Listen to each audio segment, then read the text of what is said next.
The sixth day of this Satip course is over. Let us proceed further. Beware with Dhammanupassana.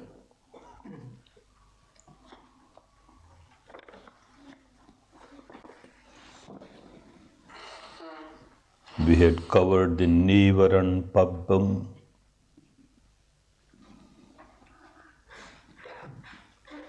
the 5 obstacles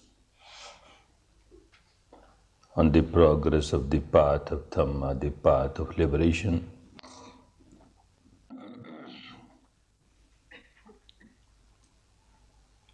We move further. Dhamma, as I said,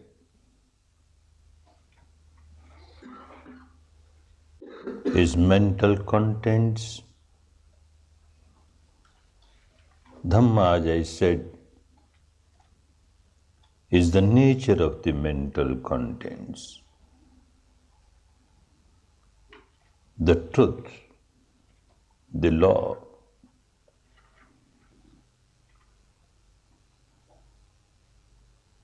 The law of the nature, the universal law of the nature is Dhamma. Someone who becomes a Buddha, this person is not interested in establishing a religion, in establishing a sect, because he has discovered the law at the deepest level. He explains this law to the suffering people so that they understand the reality and work out their way to come out of their miseries. Help people to come out of their miseries. The teaching of an enlightened one is just to help people to come out of their miseries. People of this sect or that sect makes no difference. People of this community or that community makes no difference. People of this country or that country, this color or that color, this gender or that gender makes no difference at all. The law is law. And the law is there whether there is a Buddha or no Buddha. Even before someone becomes a Buddha, this universal law governs the entire universe, everyone. Animate, inanimate, everything, everyone is governed by this law. When there is a Buddha, then also everything is governed by this law. And when the Buddha is no more, then also. So this law of nature is there. But out of ignorance, people do not understand the law. And therefore they can't make use of the law to come out of their misery. Because of ignorance of the truth of the law of nature, they keep on multiplying their misery by multiplying their bondages. Someone becomes enlightened and finds out the truth. Not just the apparent truth, but the deepest, ultimate truth. The truth pertaining to the mind and the matter. The truth pertaining to the interaction of the two. Constant interaction. Currents, undercurrents, cross currents going on within each individual. And the individual does not know what is happening deep inside. Keeps on playing the game only at the surface level of the mind. Keeps oneself deluded all the time in ignorance and keeps on multiplying one's misery. The law pertaining to the mind and matter. This is Dhamma. And now we come to Dhamma with the heading of Khanda Pabbam. Pabbam is the section. Khanda. The word Khanda means aggregate, a heap of certain thing, accumulated. Khanda. What one says as an individual, yes, at the apparent level, this is an individual. What one says as I, at the apparent level, yes, I, or you, or he, or she. For conventional purpose, for dealing with people, yes, this is the truth. We cannot ignore this truth. But the deeper level, the truth at the deeper level is the Panch Khanda, the five aggregates.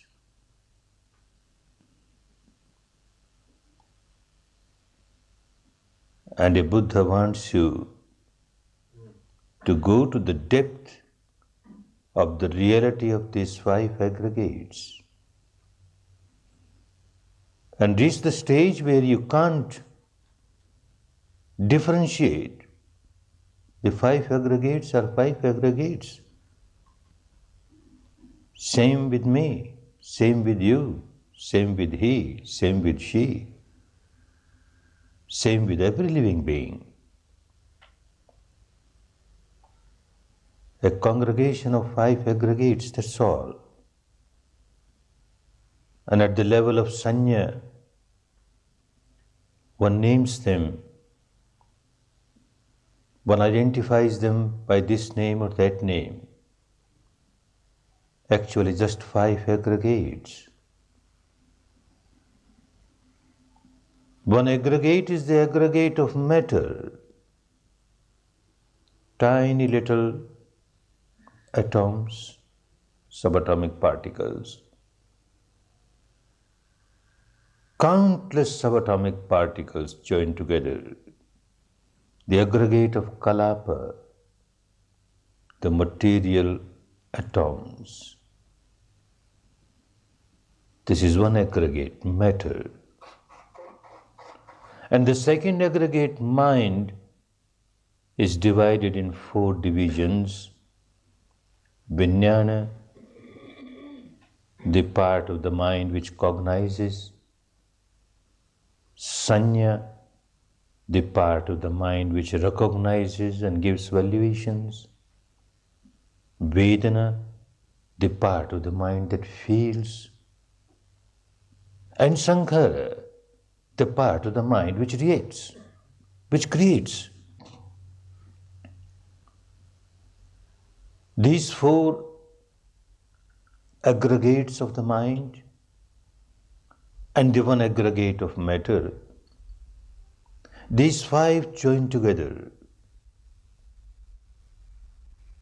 One says this is an individual, this is an entity. For conventional purpose, yes, this is an individual. But at the ultimate truth level, just five khandas, the five aggregates.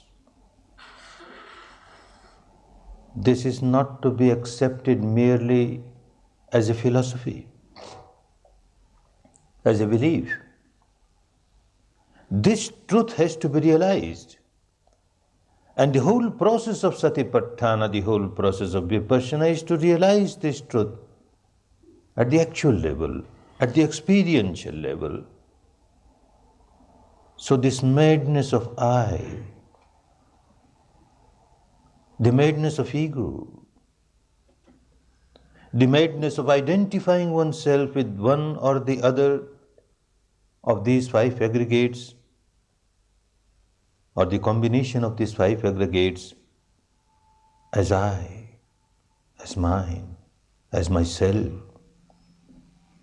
And out of this ignorance, developing tremendous amount of attachment, clinging to these aggregates, with the resultant misery, misery, misery. This reality has to be realized. This truth has to be realized. Merely accepting it at the devotional level because an enlightened person has said so, so I believe it, it doesn't help one to come out of misery. Or merely intellectualizing it, finding it very rational, logical, and then accepting it, that also does not help one to come out of misery. Realizing it, and realizing within the framework of one's own body, inside, experience it, then the ignorance goes away. The truth becomes very clear, and the habit pattern of the deepest level of the mind, which generates nothing but misery, misery, that habit pattern changes, and one comes out of this habit pattern and reaches the stage of liberation. This is the law, the Dhamma. So we work with this Khanda Pabbam. Punachaparang bhikkhave bhikkhu dhamme sudhammanupassi viharati. And then another meditator will work with dhamme sudhammanupassi, observing Dhamma in Dhamma. And what these Dhammas? Panchasu upadana khandesu, the five upadana khanda. The word upadan means attachment, clinging. The five khandas, the five aggregates towards which one keeps on developing attachment. Upadan. Or we can say, because of attachment, these five khandas keep on getting generated again and again, again, again, life after life, life after life. This upadan is responsible for these five khandas, and the five khandas are the object of your upadan, of your attachment. That is why they are together. Panchasu, five, upadana khandesu, aggregates of attachment. Kathanchapana bhikkhave bhikkhu dhamme sudhammanupassi viharati panchasu upadana khandesu. How one practices Dhammanupassana with these five aggregates. Ida bhikkhave bhikkhu iti rupam. Iti rupam. Oh, this is matter. At the experiential level, you notice rupam. The word rupam in those days was meant matter. This is matter. Iti rupasya samudayo. This is arising of the matter. Samudayo, arising. Iti rupasya athangamo. This is passing away of the matter. Athangamo. And then, similarly, the mental things, iti vedana, this is feeling. Iti vedanaya samudayo, it is arising of the feeling, the sensations. Iti vedanaya athangamo, this is passing away of the vedana. Iti sanya, this is sanya, perception. Iti sanyaya samudayo, this is arising of the sanya. Iti sanyaya athangamo. This is passing away of the sanya. One is realizing the whole process, what is happening inside. Iti sankhara. This is sankhara. Iti sankharanang samudayo. This is arising of the sankharas. Iti sankharanang athangamo. This is passing away of the sankhara. Like this, these five aggregates. Iti ajjattangva dhammesu dhammanupassi viharati bahiddhava dhammesu dhammanupassi viharati. The same stations, inside, outside. Ajjatta bahiddhava dhammesu dhammanupassi viharati. The both together. Samuday dhammanupassiva viharati, arising. Vai dhammanupassiva viharati. Samuday vai dhammanupassiva viharati. Atti dhammati. Oh, this is Dhamma. This is the Dhamma of these five aggregates. Atti dhammati va panas sati pachupathita hoti. The awareness gets established in the reality. This is Dhamma. These five aggregates. That's all, five aggregates. A high stage of observing this reality of mind and matter takes one to the stage where one realizes this is mere mind and matter. Nothing else. Mere mind and matter, nothing else. Where is I in it? Where is mine in it? Where is myself in it? It becomes so clear. It becomes also clear that at the apparent level, conventional level, one has to use these words, I, mine, you are, etc.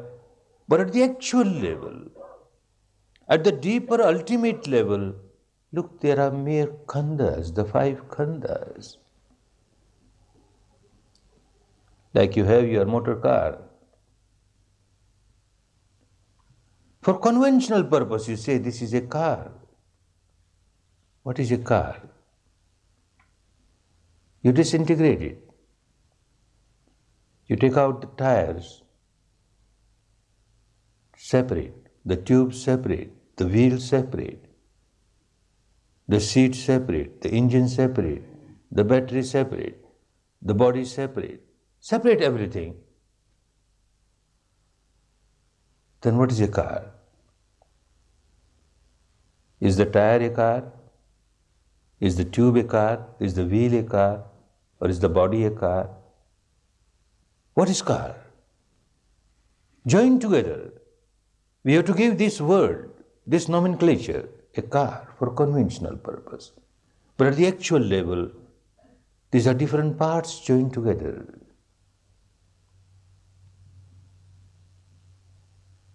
Like you say, today is, say, Monday, Tuesday, Wednesday, Thursday, Friday, Saturday, Sunday. What is a week? Is Monday a week? Is Tuesday a week? Join together, you have to use a word, a week. The date, first day, the second day, the 30th day. The 30 days together, you call it a month. Which day is a month? For conventional purpose, you have to use this word, month. Similarly, 12 months, a year. The whole purpose of Vipassana is to divide, dissect, disintegrate, and observe the reality as it is, so that you come out of the attachment. The khandas remain as they are, arising, passing, arising, passing. But your upadan, your attachment to it, that goes away. Now you understand they are mere khandas, mere aggregates. This is the Dhamma, Dhamma of khanda. Atti Dhamma tiva panassasati pachupathita hoti. And then with this stage one keeps on proceeding up to Yavadev Jnanamattaya Patissatimattaya, where there is mere observation, Samyak Darshan, or it was called in those days Keval Darshan, mere observation. Ajnanamattaya, mere understanding, mere wisdom, Samyak Gyan, Keval Gyan, just understanding and just observation when one reaches that stage, anissito cha viharati, then there is nothing to depend on. With attachment, one depends on this or on that. Nothing to depend on. Nache kinche loke upadiyate. There is nothing to grasp. Evam bhikkhu bhikkhave bhikkhu dhamme sudhammanupassi viharati. This is how one practices dhamme sudhammanupassi panchasu upadana khandesu. And the next, ayatan pabbang. Ayatan.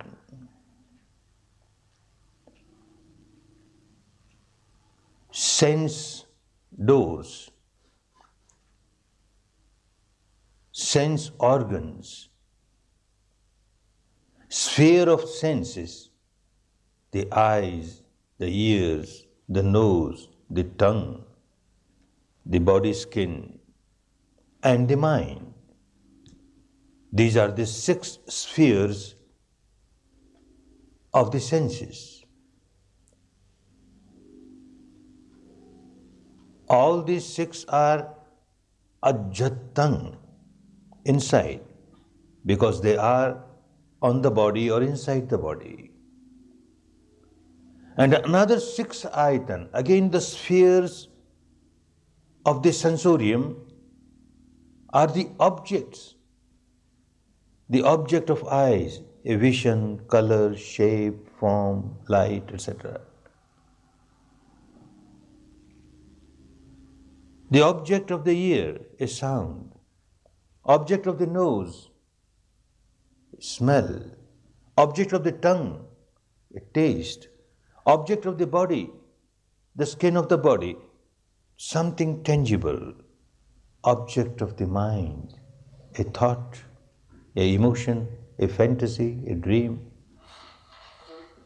These 6 objects, respective objects of these 6 ayatanas, 6 ayatana, 6 spheres internal, and these are the objects external, although we call them external. But these objects are objects for you only when they come in contact with the framework of your body. When they come in contact with the so-called internal ayatans. Somebody who is blind from the birth, for this person there is no world of color or light or shape or form. For someone who is deaf from the birth, for this person there is no world of sound. However you try to explain, for this person there is no world of sound. So these respective objects, when they come in contact with the respective sense door, then only their existence is existence for us. Therefore, although you call them bahidha, outside, but they are actually, their existence is when they come in contact with these sense doors. So 6 internal, 6 external, these 12 ayatan. Punacha parang bhikkhave bhikkhu dhamme sudhammanupassi viharati. Then again a bhikkhu, a meditator, meditates. Chasu acchatik bahiresu ayatanesu. These 6 ayatans, inside and outside. Kathan chapana bhikkhave bhikkhu dhamme sudhammanupassi viharati. Chasu ajjatik bahiresu ayatanesu. How one practices. Ida bhikkhave bhikkhu chakhun chapajanati. One realizes the truth of the chakhu, the eye sense door. Chakhun chapajanati. Rupe chapajanati. A shape or form is rupa, the object of eyes. Rupe chapajanati. Yancha tad ubhayang. And then with the base of these 2, tad ubhayang, these 2, upajjate, arises. What arises with the contact of these two? Sanyojanam. A bondage arises. Tanchapajanati. With the base of these two, the eyes and the respective object, the form, the shape, the color, etc. With the base of these two, a bondage arises. Sanyojanam tanchapajanati. And then, yathach anuppannasya sanyojanasya uppado hoti tanchapajanati. As one keeps on working with this reality, look, this is the bondage. The eye, the object of the eye. Look, as soon as they come in contact, there is a Vedana. Phassa Vedana. With every contact, there is a vibration. A vibration. And then the Sanya gives evaluation. Oh, this form, this shape is the form of a girl or a form of a boy, beautiful, not beautiful, ugly, not ugly, pleasant, unpleasant. As soon as this kind of evaluation is given, the sensations become pleasant or unpleasant. And then the fourth part of the mind starts reacting sankhara, with craving, with aversion. And this whole process is sanyojana, a bondage. This is how the bondage starts, and this is how it keeps on multiplying. This bondage one experiences, one observes, and observing this bondage, the habit pattern starts changing. Now you don't react. Your habit of creating these bondages become weaker. And when you don't react, the bondages, the knots that you're tied earlier and which are lying deep inside, now an opportunity comes for them to come on the surface. When you keep yourself busy with tying new knots all the time, new knots, new bondage, there is no opportunity for the old one to come on the surface. You stop tying new knots, and the old ones will start coming up on the surface. You stop creating new sanyojanas, new bondages, and the old ones will come on the surface. And this is what is said in the next sentence. Yathacha anuppannasya sanyojanasya. Those which has not come on the surface, uppado hoti tanchapajanati. Now those come on the surface, and the meditator observes. Yathacha uppannasya sanyojanasya pahananga hoti tanchapajanati.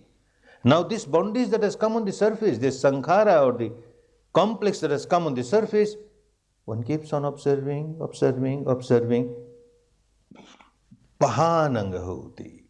Eradication. There are three types of eradications. One eradication is even when you don't meditate vipassana properly. If you don't meditate at all, still you are observing your sila. For that moment when you are observing your sila, then at the surface level of the mind, you are not reacting. You are not overreacting with aversion or craving. That is how you are observing your sila. So it is a momentary eradication of your bondage. Then you practice samadhi in a proper way. When you practice samadhi, you start going deeper, little deeper. And then you find that the roots are shaken. There is more eradication, the roots are shaken. Then you practice vipassana. And with vipassana, when you go to the deepest level of your mind, then roots are taken out. The pahanang, the eradication is at the deepest level of the mind. Pahanang. Another simile is given to understand this law, this process, how it all happens. Somebody very thirsty comes to a pond, very thirsty, wants to drink water immediately. And the surface of the pond is full of weeds, which is very poisonous. This person knows it is poisonous. If I drink this water with this weed, I may die. So with his hands, he removes the weed. He removes the weed on certain area, small area, takes water and drinks, quenches the thirst. These weeds again come together, again cover. This is only momentary eradication. Then one wants this water, pure water, again and again. So one digs a pole, another pole, another pole, another pole. Area is covered, poles with nets all around, taking the weeds away, putting net, the weed that is taken away from this area cannot come in. So more area is now cleared of this poisonous weed. This is samadhi. Samadhi becomes deeper, deeper, deeper, more and more area is cleared, more and more area is cleared. But the weeds are still there, the root is still there. After some time, again they will grow. And then panya, vipassana. You take every particle of this weed and throw it out of this pond. Take every particle, throw it out of this pond. There is no particle left now. There is no root. There is no slight fiber of it left there. Nothing can arise. This is the real pahana, total eradication at the root level. And this is what is meant here. Yathacha pahinasya sanyojanasya. Those bondages which are eradicated totally, ayating anuppado hoti tancha pajanati. Now one realizes that they can't come anymore. They are not coming anymore. One has reached the stage of arhanthood, total liberation, then nothing can arise which is a bondage. Similarly, in the same way, sotang cha pajanati, the ear sense door, sadde cha pajanati, the sound, the words, yancha tadu ubhayang, with these two, paticca upajjati sanyojanang tancha pajanati, the bondage that arises because of these two. Yathacha anuppannasya sanyojanasya uppado hoti tancha pajanati, observing this bondage, developing equanimity. Now old ones which had never come up in the surface till now, they start coming up on the surface. Yathacha uppannasya sanyojanasya, those which have come on the surface now, pahananga hoti, they get eradicated, tancha pajanati. Observe that also. Yathacha pahinasya sanyojanasya ayating anuppado hoti tancha pajanati. Those which are totally eradicated, one has reached the stage of arhanthood, all those are totally eradicated. Now they are not coming. This reality is also realized. Not merely accepting it at the philosophy, it is realized. One has experienced this stage. Similarly, ghanang cha pajanati, the nose, gandhe cha pajanati, the smell, and yancha tadhubhayang paticca upajjati sanyojanang, the bondage that arises because of the contact of the two, tancha pajanati, observes that also. And then the same process, yathacha anuppannasya sanyojanasya uppado hoti tancha pajanati, those bondages which had not come on the surface, they come on the surface now. Yathacha uppannasya sanyojanasya pahananga hoti, they get eradicated.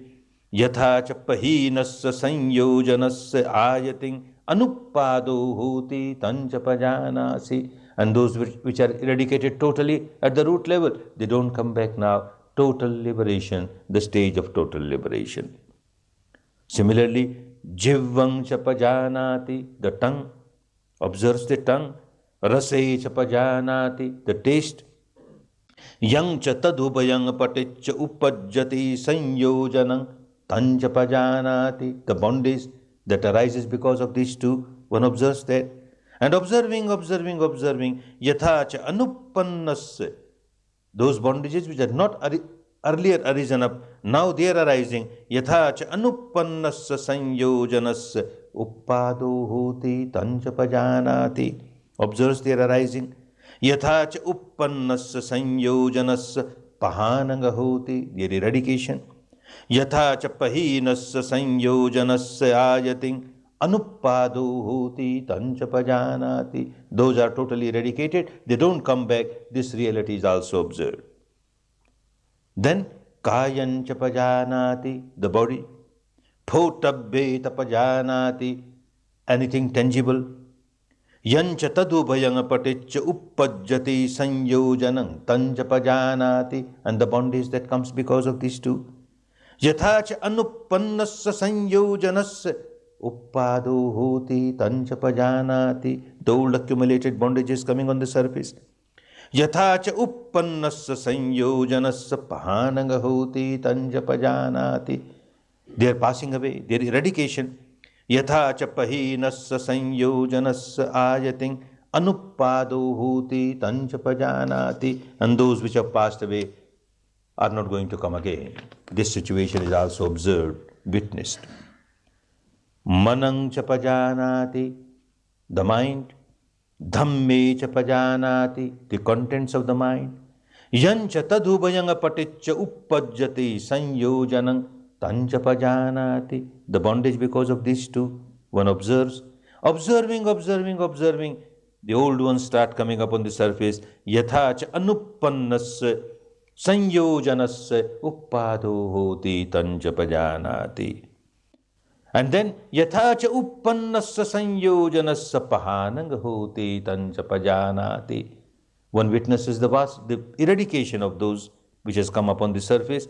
And yathacha pahinasya sanyojanasya, and the stage where all these bondages are eradicated, that stage where they are not going to come back, this stage is also witnessed. Anuppado hoti tancha pajanati. All these six sense doors, their respective objects. In the earlier section, the mind, the matter. One works within this boundary of mind and matter. And within this boundary, you have got these six sense doors. And one keeps on understanding, making an analytical study of everything as to how things are happening. One remains ignorant of what is happening. Then bondages after bondages, bondages after bondages, they keep on multiplying.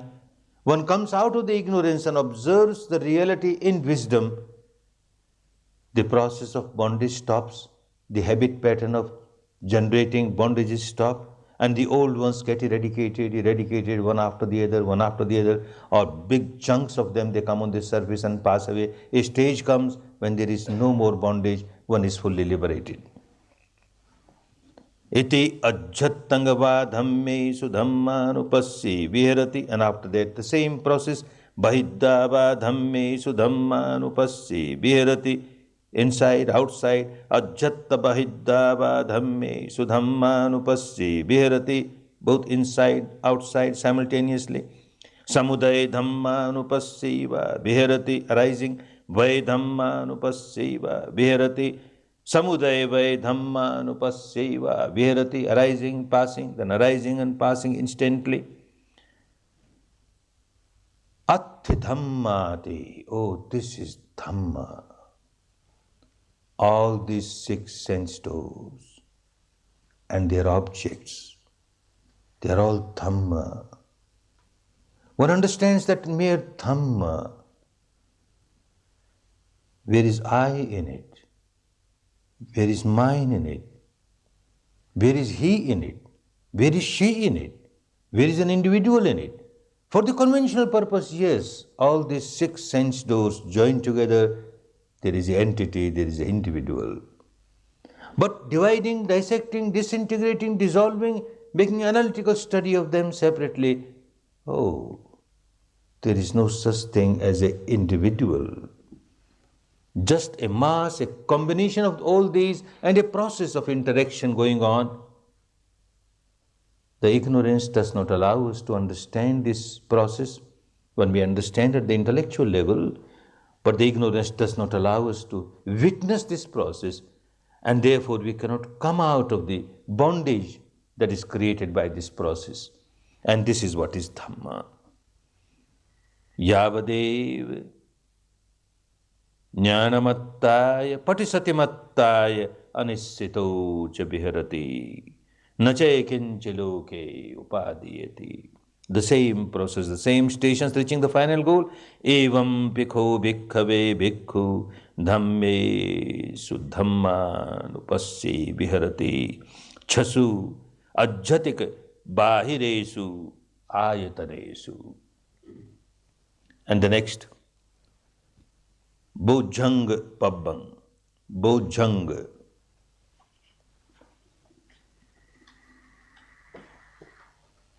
The parts of enlightenment, the factors of enlightenment. 7 factors of enlightenment. 7 qualities that one develops to reach the final goal of full enlightenment. The mind by itself is very pure. The vijnana is very pure. It is only the sankhara, the wrong type of sanya, wrong type in the sense that it is always influenced by the past sankharas, the past conditioning, the past experiences. And because of this past conditioning, the sanya always gives a wrong evaluation. And when a wrong evaluation is given, again sensation, respective sensation arises, and again sankhara after sankhara, sankhara after sankhara. And all this process, the process of sanya, vedana, sankhara, sanya, vedana, sankhara, makes the mind very impure, makes the mind full of agitation. It loses its own nature of remaining very pure. Now, bojjhangas are to bring this mind to its purity. You observe the realities, these 7 factors of enlightenment, and you find that they keep on increasing, and they become perfect. Every factor of enlightenment becomes perfect, and the enlightenment is perfect. The whole process is process of vipassana, how you practice the observation of the reality as it is without reaction. These are 7 factors of enlightenment. First is sati, the most important factor of enlightenment, awareness. One who does not have this faculty of awareness, one who cannot observe the reality objectively, cannot take further steps on the path. The first important thing is sati, and understand with every other factor, this sati continues. Sati has to be there. Awareness has to be there from moment to moment, all the time. So a very important factor, sati. And the next important factor, enlightenment factor, dhamma vichaya. Vichaya is dividing, dissecting, disintegrating, separating, and making an analytical study of the truth. When things come consolidated, integrated, they create so much of illusion, so much of delusion. One remains confused, and every decision goes wrong, every action goes wrong. Because the truth is just apparent truth. It appears to be so. This is not the actual truth, an illusionary truth. So dhamma vichaya, the word chayan is to integrate. Vichayan is to disintegrate, to separate. And vipassana wants you to separate and observe the reality by dividing this integrated reality, going towards the ultimate reality. Initially, the Dhamma Vichaya is at the intellectual level. Look, after all, this is just body. And what is body? The earth element, the water element, the fire element, the air element, that's all. What I about it, what my about it, what myself about it. And what else? These four aggregates of the mind, the Vijnana, the Sanya, the Vedana, the Sankhara. Oh, that's all. These five. At the intellectual level, one tries to understand that. And then what else? These six sense doors. And look, their respective objects. They come in contact, and this process starts.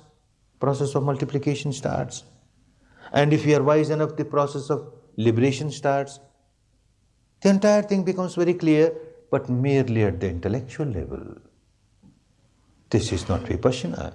So Dhamma Vichaya at the intellectual level is just to give you a guidance, but Dhamma Vichaya at the actual level, when you really start dividing, dissecting, disintegrating, and making an analytical study of the truth, dividing it, that is Dhamma Vichaya. And the third is Virya, efforts.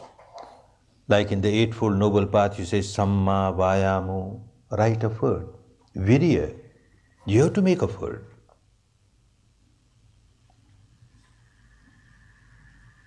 But very peculiar. To make effort is not to do anything. The habit pattern is to do something. Whenever you feel something, you react. This has become the habit pattern. Now, not to do anything, let things happen. Let them happen as they happen. And this requires a lot of virya. You can fight out thousands of battles with thousands of warriors, and you can come out as a victor. But to fight this battle inside, so difficult. This old habit pattern of reacting. And he said, just observe, do nothing. Just observe, do nothing. Do nothing is big virya, and it must be done properly. If it is not done properly, there is a danger. One may go to an extreme. I must fight out my battle. I must eradicate my impurities. Like poor Ananda, so long fighting, I will become Arhant. I must become Arhant. Mind is unbalanced. The virya is not the proper virya. Or somebody so lousy doesn't want to work at all. Why I should work? Why observe all these things? Why go in the details of the things? Let it happen. But it's another extreme. Let it happen. Knowing the reality as it is, then let it happen. You do nothing to know the things as they are. You do nothing to observe the reality as it is. Then this is another extreme. It doesn't work.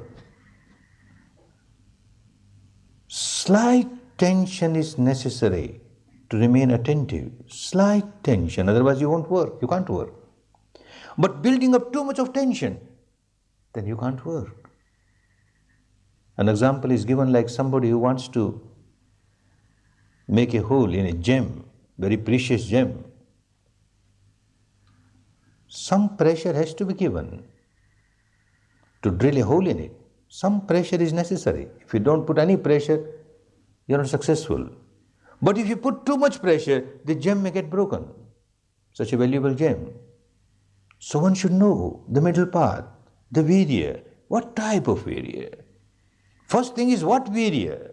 Virya of what? Virya of not reacting, just observing. Leave it to Dhamma. Like you say, thy will. Yes, thy will. On my part is mere observation. When you are just working on mere observation, the rest is done by Dhamma, by law of nature. The liberation is done by Dhamma, the law of nature. Mere observation has to be done by you. You just observe. Observe the reality, understand the nature, arising, passing, arising, passing. Don't react. Do nothing. Just observe and understand it is all impermanent, all impermanent, all impermanent. This is virya. the third very important Bojjhanga, enlightenment factor. As you keep on practicing, your sati is there, Dhamma Vichaya is there, your proper effort is there, you find impurities going away,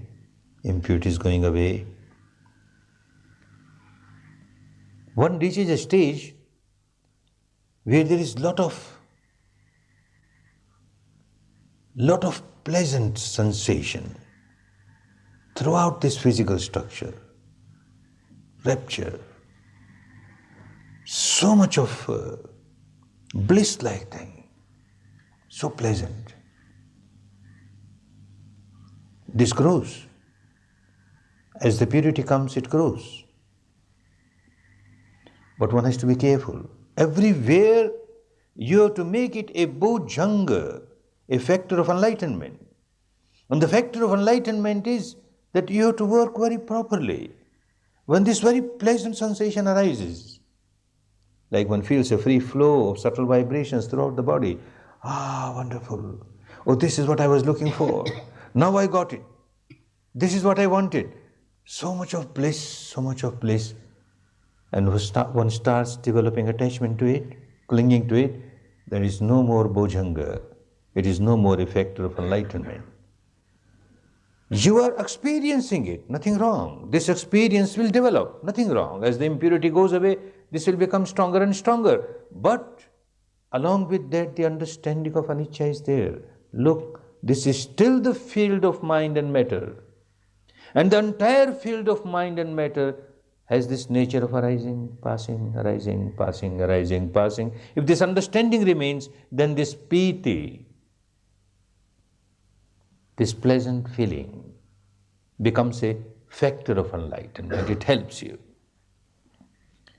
As you proceed further,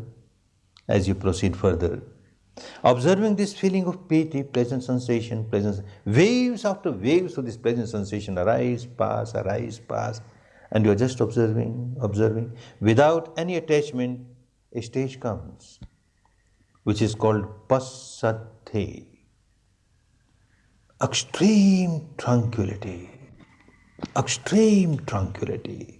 so much of calmness inside. Again, this may become a means of bondage if one does not make use of it properly. A very important stage has come in your meditation where everything is so calm. Not even a slight little sound, that also is a big disturbance because the calmness is so much. The breath becomes so subtle, like a fine thread. Even this fine thread which comes out and makes a U-turn just at the entrance, even this fine thread like respiration, this also becomes a disturbance. The mind has become so peaceful, so quiet, so tranquil. Now here again a danger comes. One gets carried away by the wrong impression that this is Nibbana. As that pleasant feeling, one carries away by this pleasant feeling of piti, everything is so blissful, so wonderful. I have reached the final goal. Final goal is still far away. Similarly, moving on the path, this passaddhi, this tranquility, deep tranquility, which gives an impression that this is Nibbana. This is the stage of full liberation. Look, so much of peace, which one had never experienced in life. So much of peace is there. Passaddhi. But it becomes a factor of enlightenment only when one understands, look, this peace is still in the field of mind and matter only. I have not transcended the field of mind and matter. This peace is still in the field of the 6 sense doors. My 6 sense doors are still working. In this stage, one can open the eyes and say, well, look, it's working. One can give attention on the ear, look, it is working. Every sense door is working. I have not transcended the sense door. This is not Nibbana. This is a high stage of experience on the path, no doubt. But it is still the stage of arising, passing, arising, passing. The process of arising, passing in this stage is so subtle, a very subtle oscillation, difficult to grasp it, difficult to feel it.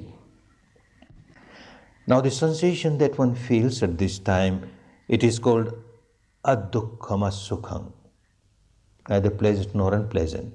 When you were with piti, very pleasant. When you started your work, unpleasant sensation, dukkha, sukha. And now in this deep tranquility, neither dukkha nor sukha, it is just tranquil, just peaceful. And the danger of this is that you are not experiencing anicca here. To come out of craving, to come out of the craving for the pleasant sensation is perhaps easy. To come out of the aversion towards the unpleasant sensation is perhaps easy. But to come out of the attachment towards this neither pleasant nor unpleasant, but so peaceful sensation is difficult. Here one has to be so very much attentive. Let me see whether it is anicca or not anicca. It is still the field of six sense doors. It is still the field of mind and matter. Let me see. Your mind must be very sharp, and then you feel there is a subtle oscillation going on. Very subtle arising, passing. If you are with this, then you progress further. If you are not with this, then it is a midway rest house and you get stopped there, you get stuck there. This becomes a bojjhanga when you are experiencing it, and this experience grows, but with the understanding of this anicca. A question comes many a times, what about this neutral sensation? What is neutral sensation? When you are working at the initial stage, there is a neutral sensation. That means a sensation which you cannot say it is pleasant, you cannot say it is unpleasant. It is just something happening. But when you say that as a neutral sensation, it is totally different from what Buddha wanted to explain us about this neither pleasant nor unpleasant. This one neutral, this is at this surface level, at a very surface level, is actually there is craving involved in it. There is aversion involved in it. When you come to a neutral sensation and you keep on working on it, after some time you feel bored. People keep coming to me and saying, oh, there is neither pleasant now nor unpleasant now, there is sensation. But I have seen it once, twice, 1 hour, 2 hours, 1 day. Now the same thing coming. I get bored. Please tell me how to get something else. Oh, this shows your habit pattern of the mind that you crave for something which is not there. You want something else. This habit of wanting something else, so long as you don't get something, you crave for it. And once you get it, you feel bored with it because you want something else now. This is the habit pattern of your mind. Always craving for something else. Whatever you experience has become stale for you. Now you no more have any interest in it. You want something more, something else, something. So this neutral sensation at the surface level is to be understood in this way. My habit pattern of the mind, which always wants something new, is generating aversion towards this neutral sensation, is generating craving for something which is not there. Oh, this is the habit pattern of my mind. And this actual neutral sensation which comes at such a deep stage, which gives an impression, because people come from different traditions to practice vipassana. Vipassana is like a Ganges. People come here to quench their thirst, to come out of their ignorance, to come out of their misery. So people come from different sects, different communities, different countries, different beliefs, different dogmas, different religions, and they work the same way. Somebody who is coming with a traditional belief that there is something eternal in me, and this is I, this is my soul. When they reach this stage, the danger is they will be under the illusion, this is I. Well, all other things arising, passing, was not eternal. That was essenceless. The entire body structure, the mind structure. Now this is something beyond mind and matter. And this is I. This is my soul. Or somebody who comes from the tradition that there is a eternal creator of the world. And that eternal creator of the world lives inside us. Now this is the eternal creator of the world. Everything else changes. Look, this does not change. Look, this does not.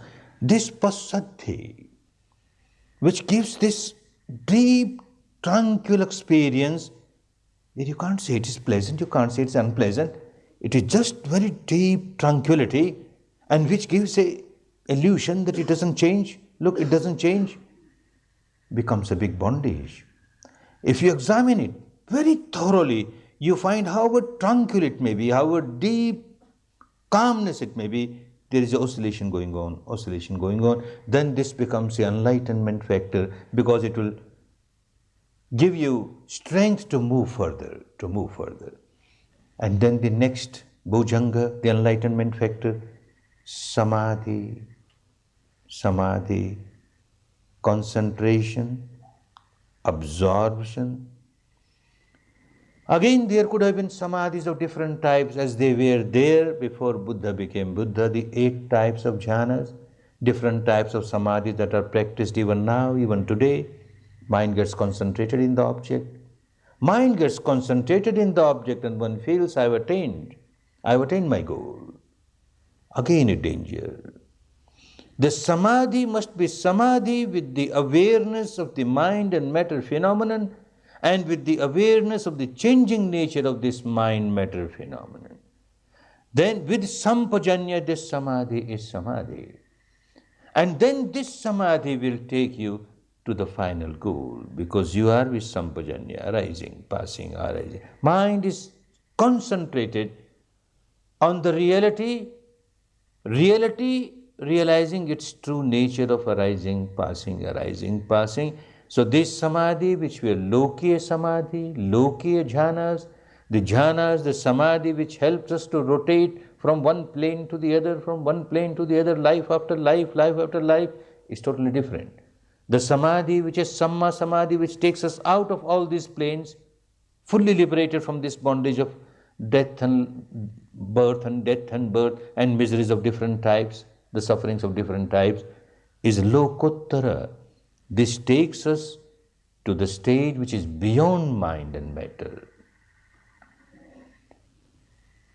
As the jhana, the absorption of a samadhi is attained, along with that, the fruit of nibbana is attained. Simultaneously one experiences both. Sotapanna, Sagdagami, Anagami, Arhant. Simultaneously, every fruit, one after the other, is experienced with samadhi, and then that samadhi is samma samadhi. It becomes the enlightenment factor. And then the 7th, upekha. Oh, this is the enlightenment factor, which again from the beginning till the end.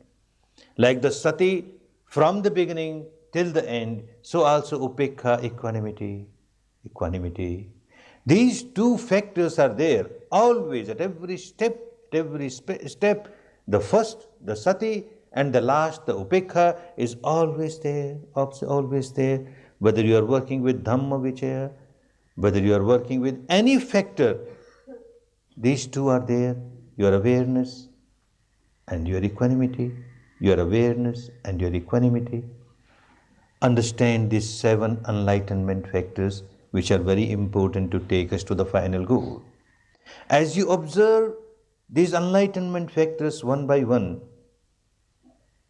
when you observe impurity, the law of nature is such that it will come on the surface and get eradicated.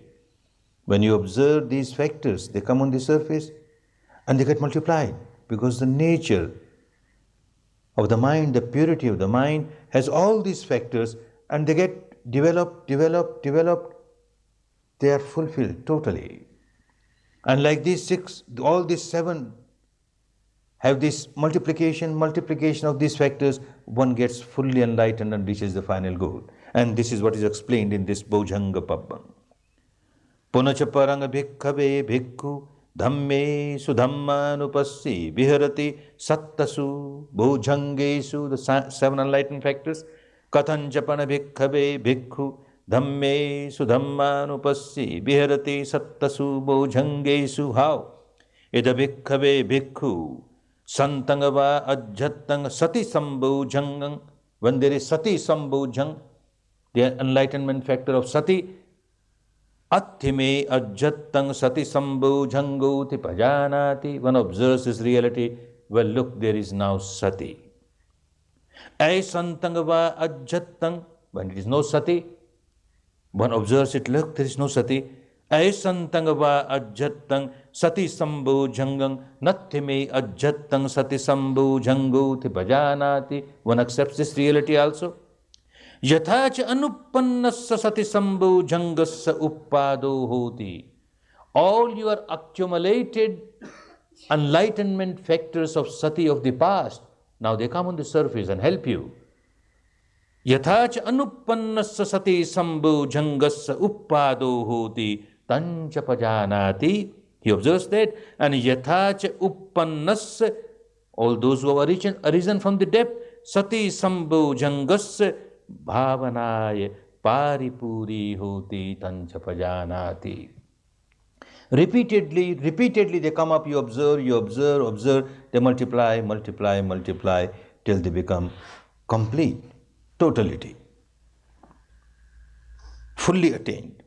Similarly, santangava ajjattang dhamma vichayang, the next element, Dhamma vichayang sambhujangang atthime ajjattang dhamma vichayang sambhujangu tipajanati. This dhamma vichaya, analytical study of the truth.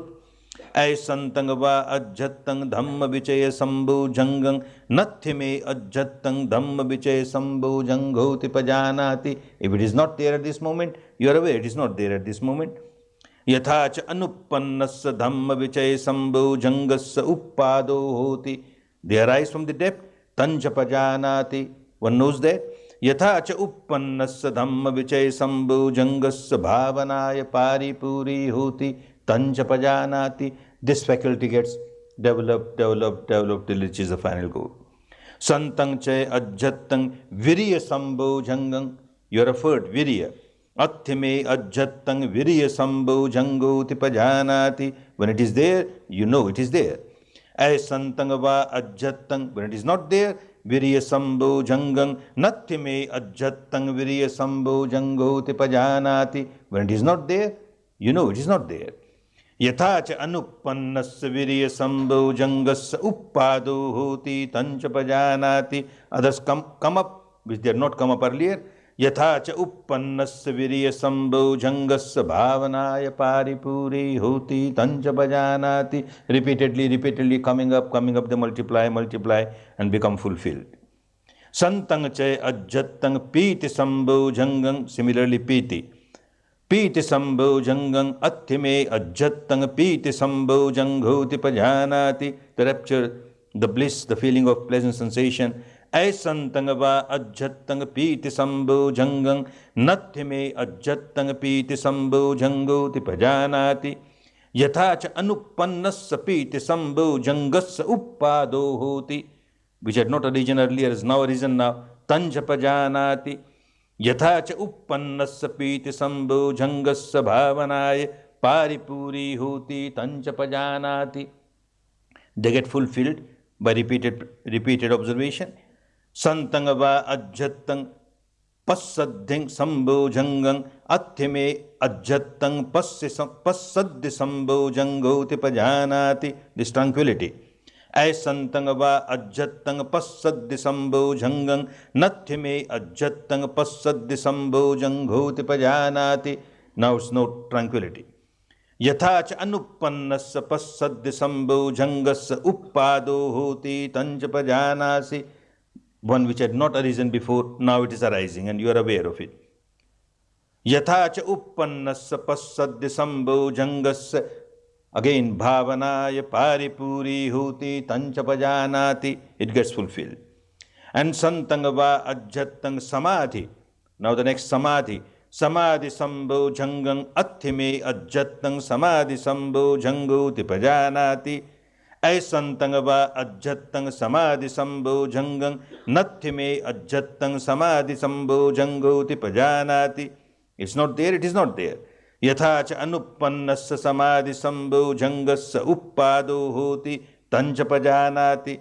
Deep ones start coming up. Yatha cha uppannasya samadhi sambhojangasya bhavanaya paripuri hoti tancha pajanati. This also gets fully completed. Santangava ajjatang upekha. Now the seventh upekha, equanimity. Sambhojangang atthime ajjatang upekha sambhojanghoti pajanati. Aisantangava ajjatang. If it is not there, aisantangava ajjatang upekha sambhojanghang nathime ajjatang upekha sambhojanghoti pajanati. Yatha cha anuppannasya upekha sambhojangasya uppado hoti. What has not arisen earlier has arisen now. Tancha pajanati. Yatha cha uppannasya upekha sambhojango. And whatever has arisen, bhavanaya paripuri hoti tancha pajanati. And like this, then the same stations. Iti ajjattangava dhamme sudhammanupasye viharati. Bahiddhava dhamme sudhammanupasye viharati. Ajjatta bahiddhava dhamme sudhammanupasye viharati.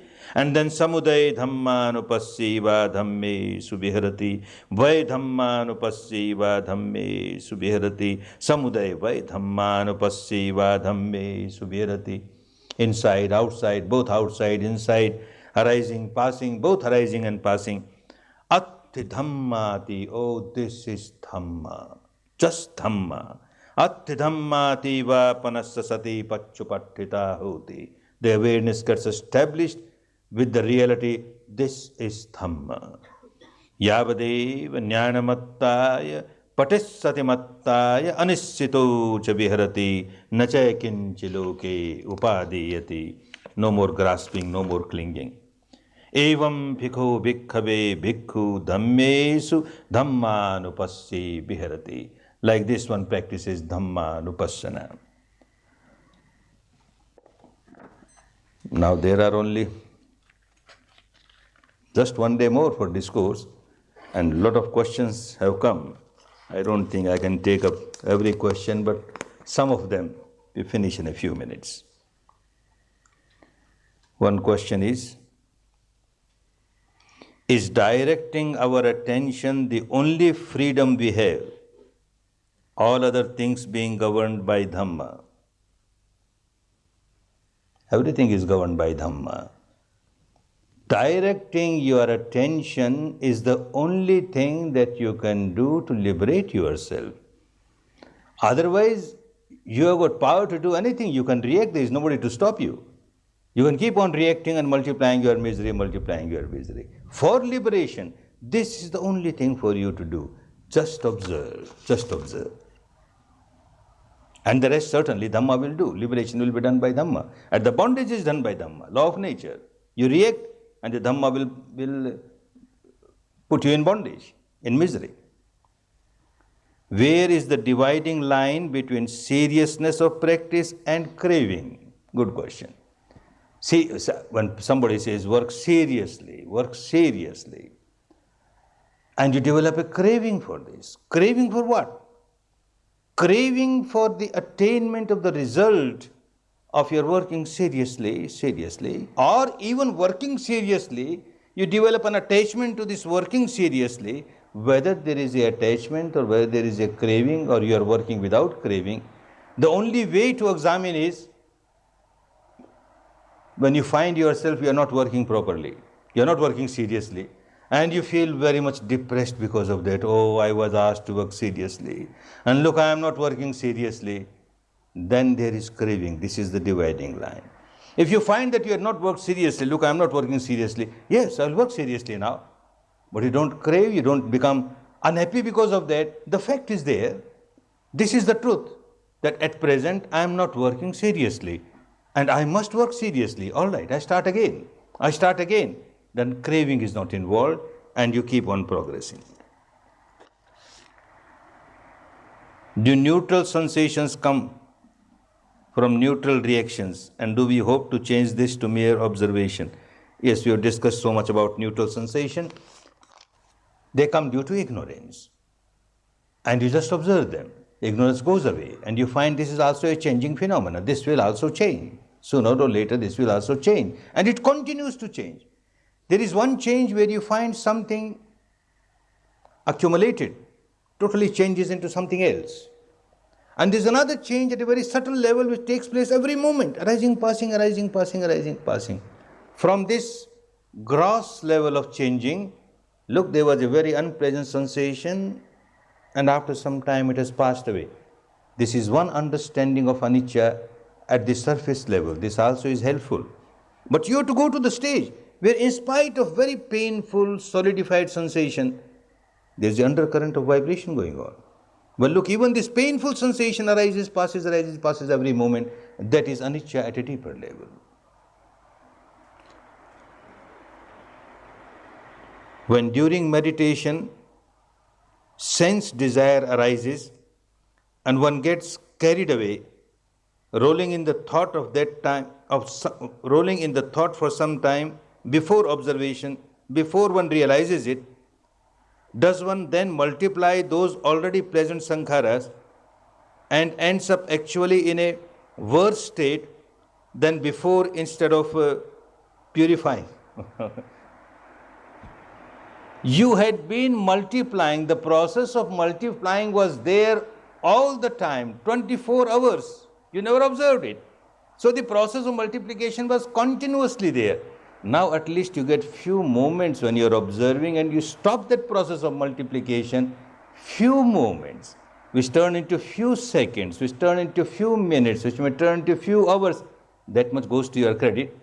The rest was always in your debit. So it is not that by practicing Vipassana you started multiplying.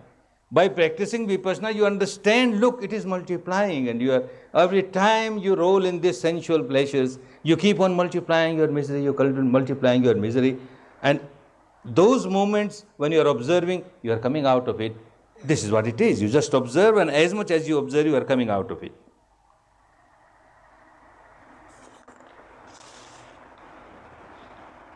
Lord Buddha's teaching seems to imply sweeping of attention related to breath. What then is the origin and importance of the part by part in this practice? Good.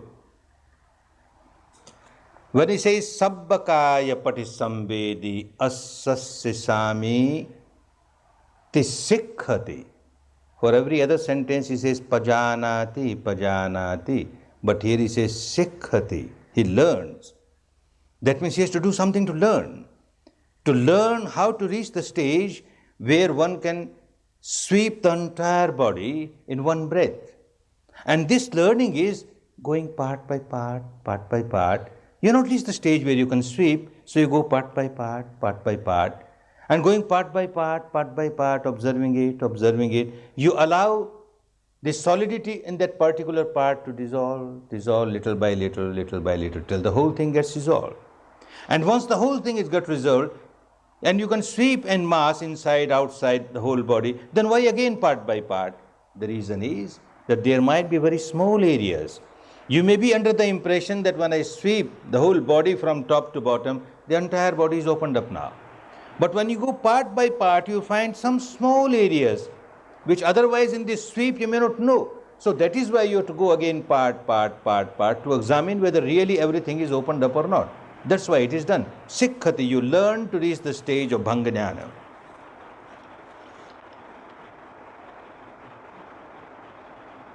The sutra outlines 4 observation and numerous practices. Your teaching is directed only to the observation of the body, respiration, and the observation of sensations. The discourse provides no ranking or ordering that some practices or observations are more important than others. Why not also teach all practices, such as walking meditation or noting ideas? Good question. There are different traditions.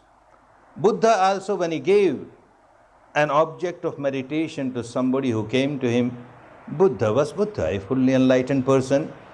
So he can see the background of every student who comes to him, the present capacity of the student, the present inclination of the student, and he will give an object to start with. To start, there will be different objects with different people, but later on, as you proceed, everything, the same stations everybody has to pass through, samudaya dhamma, vai dhamma, samudaya vai dhamma, etc., and reach the final goal. Now this living tradition comes from the people who started working with respiration. With respiration, one has to come to sensation, because with sensation, one can really experience arising and passing. Respiration and sensation will take you to the final goal. If somebody wants to try something else, nothing is prohibited. But understand, those who are walking on this path with this technique and are progressing, if they start working something else, they want to start something well, just out of curiosity, you will be just wasting your time. Like working with the respiration and sensation, you feel sensation everywhere, and then suddenly you hear from somebody that there is a walking exercise, so I better walk, and I understand, I observe, look, walking, without sensation. You are just observing walking, this foot arising, moving down again on the earth, another foot arising, falling. Then you are just observing it at a very gross level, and your faculty, which has reached the stage where you could feel the sensations at such subtle level, now it becomes again very blunt. And you come back again on this respiration and sensation, you can't feel sensations. People who had gone to certain depth of the technique, again running after different techniques of this walking, this or that, we are not against that. If it is suitable to somebody, they must make use of it. There are people whose minds are very gross, whose minds are very, very rough type. They can't start with any subtle object. To observe a respiration and a subtle respiration is not easy, very difficult. And to observe it only in this area is very difficult. You can feel your breath keeping your hand on the stomach. The stomach arises, the stomach falls, the breath coming in, the breath going out. A very crude way of observing your breath. Doesn't matter. If someone cannot feel it at the entrance as Buddha wanted you to feel there, then you can start there. But once you started observing at this area and you feel very subtle respiration, very clearly, and yet again you start with the stomach, then from the subtle you are again going to the gross. And the entire path is to move from the gross towards the subtlety. Olariko, from Olariko, these are the words of Buddha, from Olariko to Sukhuma, subtle. You have come to a certain subtle stage. If unintentionally a situation arises where your object again becomes gross, you can't help it. Something deep has come on the surface. But intentionally now you come to something gross.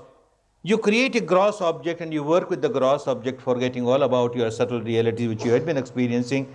This will be a regress for you, not a progress. So out of curiosity, don't start running here and there. If this technique does not suit you, then yes, you are free to start with any other technique, but then stick to that technique and reach the final goal. But moving on one technique, having reached a certain station, again starting from ABCD with some other technique, the first sentence of another paragraph and the first sentence of another paragraph, you will waste such a precious life of yours. Time is so essential, we can't afford that. I is not. Yes, I is not. What is then that needs enlightening? Good question. Ignorance leads enlightening.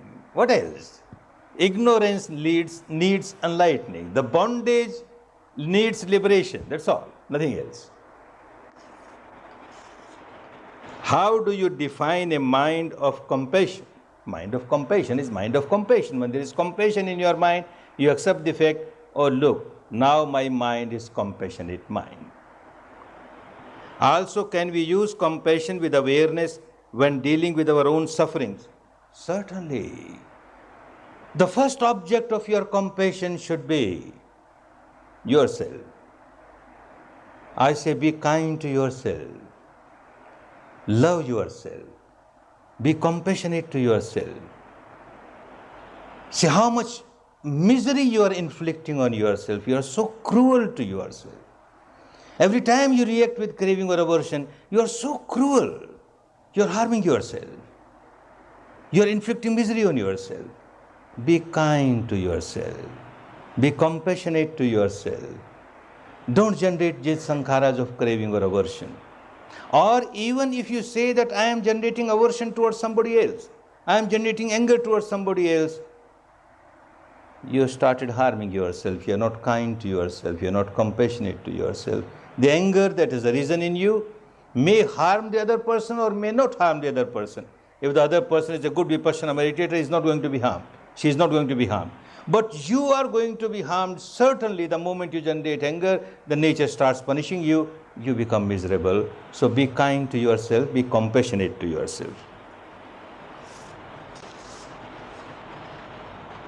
Is it true that the interpretation of Vedana is what most distinguishes our form of Vipassana from others in the Buddhist tradition? Yes. And how do the others define Vedana if not as physical sensations? Well, as I said, there are different traditions. We are not here to condemn other traditions, but there are traditions where Vedana is taken only as feeling of the mind. To some extent it is true because Vedana is part of those four aggregates of the mind, the feeling. But when we go through the words of Buddha, understand when we are going through the Satipatthana Sutta, sometime a question comes that why not translate just word by word, why all these explanations? These explanations are necessary because these explanations depend on Buddha's teaching in different suttas. Quite possible a certain thing is not made very clear here because this was made clear earlier to people. To his students who had come there, they know what Sampajanya is. So Sampajanya is not made very clear here, but somewhere else when he says what Sampajanya is feeling the sensations arising and passing, then we have to relate this with his teaching somewhere else about Sampajanya. Similarly, different words that he has used, many of those words have become obsolete now in the local languages of India at present. Many of them carry different meanings altogether. So in different traditions also some of the words started carrying different meanings. So we have to go to the original words of Buddha in the Tipitaka where he has defined those things and then make use of them. So similarly, when we talk of Vedana, we have to go to the original words of Buddha where he explains that Sukha Vedana is body Sukha Vedana. Dukha Vedana is body Dukha Vedana. If it is mental Sukha, mental pleasant sensation, then he uses the word Somanassang. When it is mental unpleasant sensation, he uses the word Domanassang. And the Vedana Parva, we don't find Somanassang or Domanassang, we find there Sukha Vedana or Dukha Vedana. Therefore, we have to depend on the sensations on the body. Good. Rest tomorrow.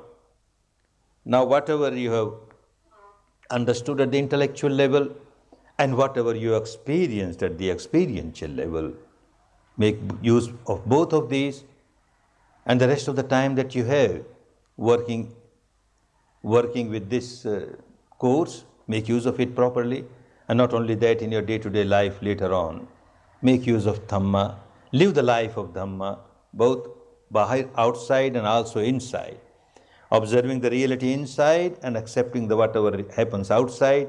Whatever happens outside, observe the reality inside, reality of the sensations, remain equanimous, then whatever decision you make is a healthy decision. Whatever action you take is a healthy action. It is not a reaction. Reaction is always full of negativity, and when you don't react, you are free from negativity, and when there is action, it is always positive, good for you and good for others. And this is Dhamma, a way of life which is good for you and good for others.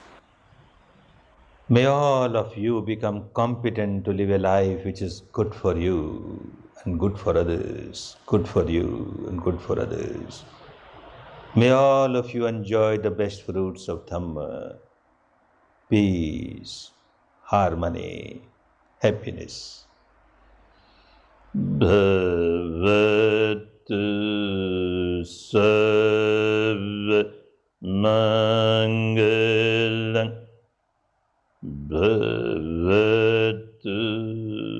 sarva mangalam Bhavatu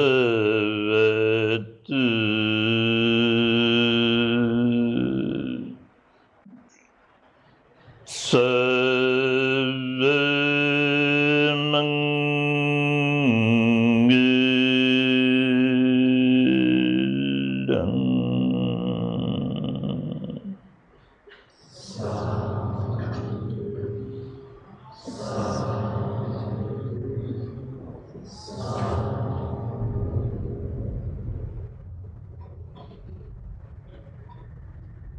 Take rest. Take rest. You may take rest for about 5 minutes with Sampajanya, and then again start with Sampajanya. Sampajanya.